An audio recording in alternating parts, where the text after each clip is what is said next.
Adobe ফটোশপের মাধ্যমে আমরা আজকের এই ভিডিও থেকে শিখব কিভাবে একটা জেপিজি ইমেজকে আমরা পিএইচডি ফরম্যাটে সেভ করতে পারি এবং সেই পিএইচডি ফরম্যাটটাকে পরবর্তী সময়ে আমরা কিভাবে ফটোশপে আমাদের নিজেদের ইচ্ছামতো আমরা ইজিতেই এডিট করতে পারবো। তো প্রথম কথা হচ্ছে আমাদের এখানে যে জেপিজি ফাইলটা রয়েছে এটাকে চাইলে কিন্তু আমরা টাইপ টুলের মাধ্যমে এই লেখাটাকে আমরা পরিবর্তন করতে পারবো না, কারণ এটা হচ্ছে একটা জেপিইজি ইমেজ।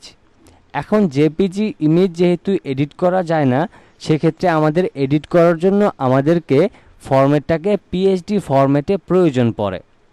যেমন এখানে যে ডকুমেন্টটা রয়েছে এবং এখানে ওয়ার্ড ড্যামেজ কমিশনের যেই একটা লেখা রয়েছে, এইটাকে যদি আমরা নতুন করে এখানে টাইপ টুলের মাধ্যমে টাইপ করি, যেমন আমি এখান থেকে উপরের যে লেখাটা রয়েছে সেটাকে যদি টাইপ করে নিই WARDAMAGE ড্যামেজ COMMISSION।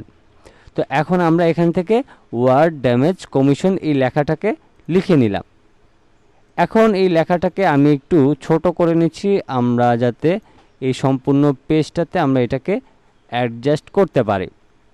তো আমি এখন এই লেখাটাকে এইখানে নিয়ে আসলাম এবং আমি শিফটটাকে ধরে রেখে এটাকে আরও একটু ছোট করে নিচ্ছি। ওকে, তো এখন এইটা হচ্ছে কিন্তু আমাদের মেইন লেখা। এখন এইটা হচ্ছে আমরা ফটোশপের মাধ্যমে টাইপ করে লিখেছি।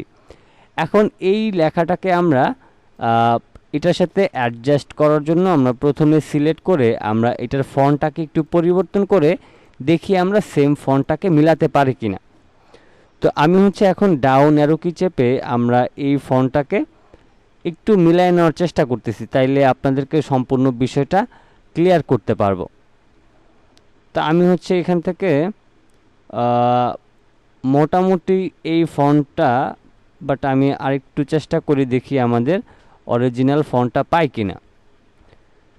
তো আমি এখান থেকে ফন্টটাকে পরিবর্তন করতেছি।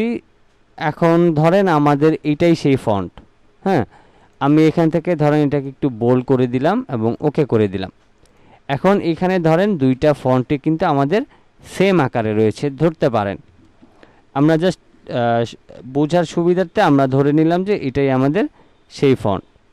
এখন এইটাকে হচ্ছে আমরা এই লেখাটার উপর বসিয়ে আমরা এই ব্যাকগ্রাউন্ডটাকে সিলেক্ট করে রেক্ট্যাঙ্গেল টুলের মাধ্যমে এইভাবে করে সিলেক্ট করে কিবোর্ড থেকে আমরা কন্ট্রোল এবং অল্টার ধরে মাউসের লেফট বাটনটা ক্লিক করে এই অংশটা নিচের দিকে নামিয়ে নিলে যেটা হবে, এখন এখানে জেপিজি আকারে যে লেখাটা ছিল সেটা কিন্তু চলে গিয়েছে।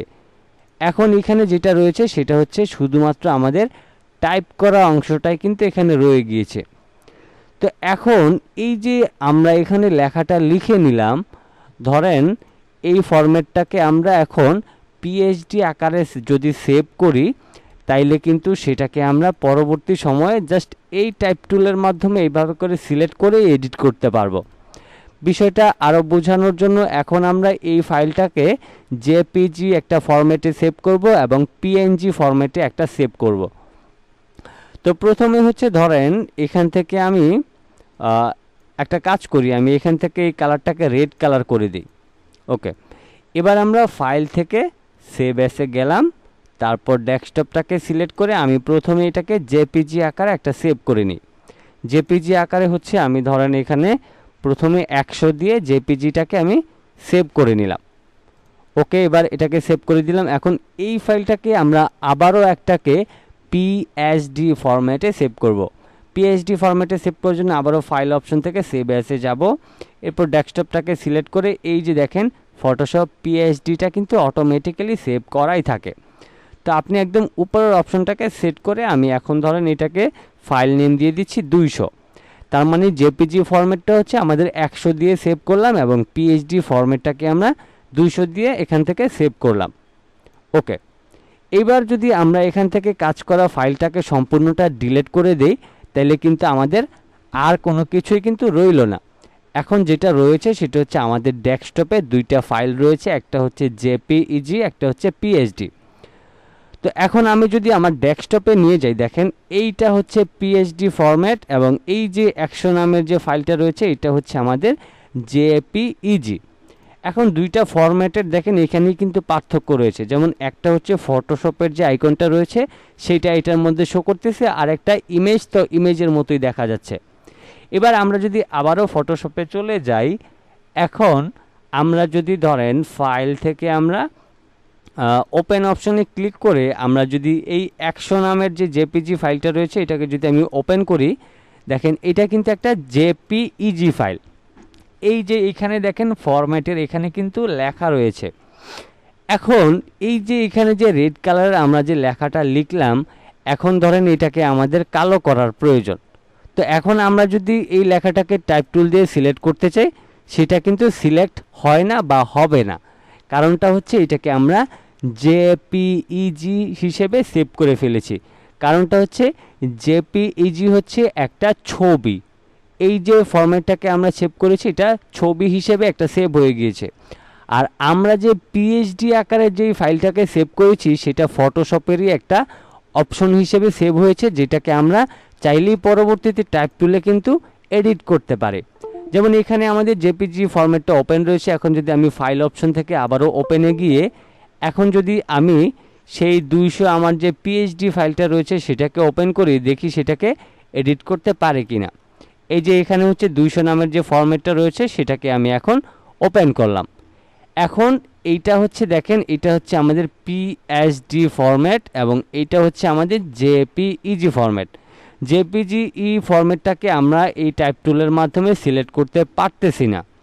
আর এখান থেকে যদি এখন আমরা পিএইচডি ফরম্যাটে আসি, এখন আমরা টাইপ টুলে আসি, তাইলে এখান থেকে যখন এখন আমরা সিলেক্ট করি দেখেন লেখাটা কিন্তু আমরা সিলেক্ট করতে পারতেছি। এবং এখানে এই পিএইচডির সুবিধাটা হচ্ছে যে আমরা কিন্তু এখন চাইলে কোনো একটা ওয়ার্ড ভুল হইলে বা কোনো একটা লেখা ভুল হইলে কালার পরিবর্তন করতে চাইলে ইজিতে করতে পারবো, যেটা আমরা জেপিইজিতে করতে পারবো না। জেপিইজিতে যদি করতে হয় তাইলে আগে আমাদেরকে এটাকে এই লেখাটাকে এখান থেকে রিমুভ করতে হবে, তারপর টাইপ টুলের মাধ্যমে লিখতে হবে, তারপর আমরা করতে পারবো। বাট পিএইচডি ফরম্যাটে যদি আমরা সেভ করি এত কষ্ট কিন্তু করার প্রয়োজন পড়বে না। যেমন টাইপ টুলের মাধ্যমে আমি এটাকে সহজে সিলেক্ট করলাম, তারপর এখান থেকে ব্ল্যাক কালার করে দিলাম। এখন আমি যদি এখান থেকে কোনো একটা বানানেরও পরিবর্তন করতে চাই সেই ক্ষেত্রেও কিন্তু করতে পারবো। যেমন ধরেন আমি এখান থেকে একটা হ্যাশট্যাগ দিয়ে আমি 0, 1 বা 10 দিয়ে দিলাম। এই যে এডিটগুলি এইগুলি হচ্ছে পিএইচডি ফরম্যাটে আপনি সহজেই এডিট করতে পারবেন। আর যদি আপনি জেপিইজি ফরম্যাটে সেভ করে ফেলেন সেই ক্ষেত্রে কিন্তু আপনি এটাকে পরবর্তীতে এডিট করতে পারবেন না। এখন কথা হচ্ছে আপনি আসলে কখন এই পিএইচডি ফরম্যাটগুলি সেভ করবেন। পিএইচডি ফরম্যাটগুলি মূলত আপনার যে সেভ করার যেই সময়গুলি আসে, যেমন ধরেন এই ডকুমেন্টটা খুবই গুরুত্বপূর্ণ এবং এই যে আপনি নিজে থেকে যে কাজটা করেছেন এইটা ধরেন অন্য একজনের কাজ। এখন এই কাজটা যদি অন্য একজনের কাজ হয়, এখন এখানে ধরেন কোনো একটা বানান ভুল হইতে পারে, কালার পরিবর্তন করা লাগতে পারে, বা এখানে আরও কোনো কিছু অ্যাড করার প্রয়োজন পড়ে। তো আপনি তখন যেটা করবেন সেক্ষেত্রে হচ্ছে এই ফরম্যাটটাকে আপনি জেপিজি হিসেবে একটাকে সেভ করে তাকে পাঠাবেন। সে যদি মনে করে যে হ্যাঁ সব কিছু ঠিকঠাক আছে তাইলে তো ঠিকঠাকই আছে। আর যদি সে মনে করে যে না এখানে কালার পরিবর্তন করা লাগবে, লেখার বানানে ভুল আছে সেটাকে পরিবর্তন করতে হবে বা কালার পরিবর্তন করতে হবে, তখন আপনি যে কাজটা করবেন আপনার ফটোশপে সাথে সাথে আপনি পিএইচডি ফরম্যাটটাকে ওপেন করে আপনি আপনার নিজস্ব ইচ্ছা মতো কয়েক সেকেন্ডেই কাজটা শেষ করে ফেলতে পারবেন। বাট যদি আপনি জেপিজি ফরম্যাটে সেভ করেন তাহলে সম্পূর্ণ কাজটাকে আপনাকে আবারও নতুন করে করতে হবে। এজন্য আমরা যখনই কোনো কারো একটা গুরুত্বপূর্ণ কাজ করব সেক্ষেত্রে আমাদের কাজের ক্ষেত্রে কিন্তু ভুল ত্রুটি হতে পারে। এজন্য আমরা অবশ্যই সব সময় কাজের ক্ষেত্রে একটা পিএইচডি ফরম্যাট সেভ করেই রাখব। কারণ পিএইচডি ফরম্যাট সেভ করলে পিএইচডি থেকে আমরা জেপিজি করতে পারবো, পিএনজি করতে পারবো, পিডিএফ করতে পারবো, সব ধরনের ফরম্যাটে কিন্তু করতে পারবো।